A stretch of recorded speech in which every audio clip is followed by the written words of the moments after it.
अस्सलाम वालेकुम। वालेकुम अस्सलाम। वालेकुम अकरम सलाम। साहब क्या हाल है, खैरियत है? हाँ अल्हम्दुलिल्लाह। शादाब भाई।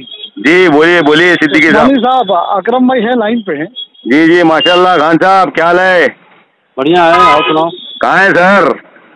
बस घर पे हूँ, ऑफिस पे। अच्छा अरे साहब, जी अकरम भाई, मैं कॉल करने की वजह ये थी आप दोनों को लाइन पे लेने की। हाँ ये लेट नाइट से एक रिकॉर्डिंग आई है डॉक्टर गफ्फार कादरी साहब की। हाँ ये क्या है? सुने आप? सुने क्या हाँ, रिकॉर्डिंग? रात सुबह सुना मैं 4 बजे। हाँ हाँ ये अमल कामले और डॉक्टर साहब की हाँ हाँ हाँ आई है रिकॉर्डिंग।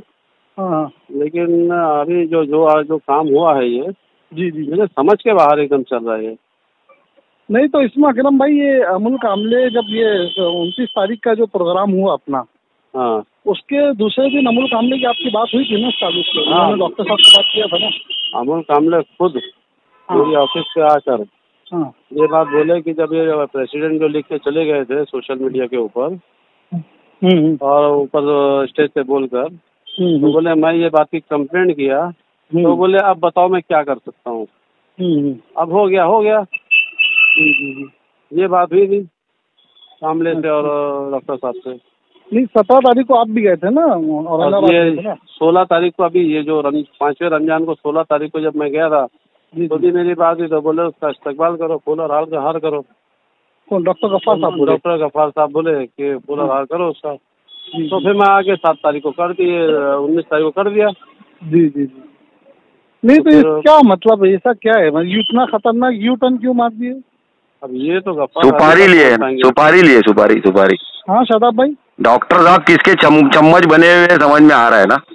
हाँ, इस तरह का एक तो लफ्ज इस्तेमाल किया उन्होंने कि कार्यकर्ताओं को चम्मच बोल रहे हैं और खुद खालिद गुड्डू के चम्मच बने बैठे हैं। इस तरह का लफ्ज इस्तेमाल करना तो एकदम गैर अखलाकी है ना। पार्टी के सदर को आप इस तरह का बोल रहे हो कि क्या है वो ऐसा किया, बचकानी हरकत, इस तरह की जबान इस्तेमाल करते कि आपकी कोई पगार पे तो नहीं है ना? नहीं, अमोल कामले पार्टी की हमजा भाई, अमोल कामले ने जो इंटरव्यू में बोला था कि चाय वाले, मोबाइल वाले, मेडिकल वाले, पंचर वाले इनके पास है, तो वही मानसिकता गफ्फार कादरी की भी है कि बंगले वाले ही चाहिए उनको।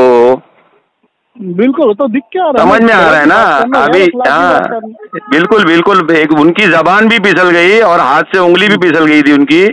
और आप जो लोकसभा प्रभारी जिनको असद अवैसी साहब ने बनाया है, उनको बोल रहे हैं कि जाओ सदर बना दिया, इस्तेकबाल करो, और उसके बाद अचानक हृदय परिवर्तन हो गया कल रात में। तो ये समझ नहीं आ रहा क्या करना चाहिए। ये समझ में आ रहा है ना भाई, कौन है जो 13 मार्च को जो खालिद गुड्डू की डेट 27 मार्च को पड़ी, तब से मार्केट में ये अफवाह है कि खालिद गुड्डू को जेल से बाहर कोई ला रहा है, कोई है जो पैसे खर्चा कर रहा है। तो वही सालन चावल डाला है डॉक्टर साहब पे भी, कुंबले साहब के ऊपर भी। समझ में आ रहा है ना, पैसे की सियासत है ना, और क्या है। इस तरह का यू टर्न मारना तो कोई एकदम तो समझ के बाहर की बात है। अगर आपको ये मामला था भी, अगर आपका कुछ मामला था, तो आप ये 26 दिन बाद आप इस तरह की बात कर रहे हैं। नहीं, मेरे को फोन करके डॉक्टर साहब बोलते ना कि शादाब भाई हमने आपको अध्यक्ष नहीं बनाया है और वो गलती से हुआ है, आप इसको मत चलाइए। मामला वहाँ क्लोज होता था। 26 दिन के बाद डॉक्टर साहब का अचानक मुंह खुलता है, वो भी कॉल रिकॉर्डिंग पे, जिसमें समझ में आ रहा है बाकायदा कॉल रिकॉर्डिंग बनवाई गई है डॉक्टर साहब के कहने के मुताबिक। तो समझ में आ रहा है ना कि कार्यकर्ता वो जो मुखलिसाना तौर पे असद अवैसी, अकबर अवैसी साहब के मूवमेंट को आगे बढ़ाना चाह रहे हैं, जो इनकी तोड़ी पानी के में बाधा आ सकते हैं, उनको मैदान से बाहर करो।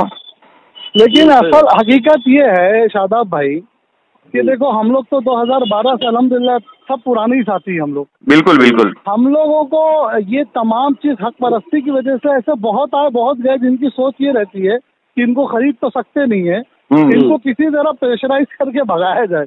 बिल्कुल बिल्कुल। मालूम है जो हमको भगाने वाले थे आज सब भाग चुके अल्हम्दुलिल्लाह। नहीं अकरम भाई, नहीं एकदम सही बात है। अकरम मैं तो कम झेला हूँ, अकरम साहब ने तो बहुत ज्यादा झेला है।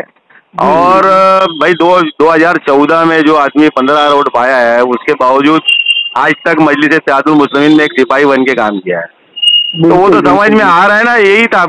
हमको ना कहीं हम किसी के इन्वेलप पकड़ रहे हैं, तो ये कहानी यही है कि भाई ये जो अनिल जी कुंबले साहब जो काम कर रहे हैं, तो वो आदरणीय पूजनी जो आ रहे हैं, हाँ, तो वो आदरणीय पूजनी के लिए कोशिश है ये। हम सभी को, मेरा ऐसा मानना है अकरम भाई, आपकी मेरी कल भी बात हुई थी कि सबर व तामुल के साथ असद अवैसी साहब को अपने को आगे बढ़ाना है, लोकसभा जीतना है अपने को इंशाअल्लाह। और हम सब तो इंशाअल्लाह ताला जमात के साथ हैं और रहेंगे, और जमात के साथी को जिताना है।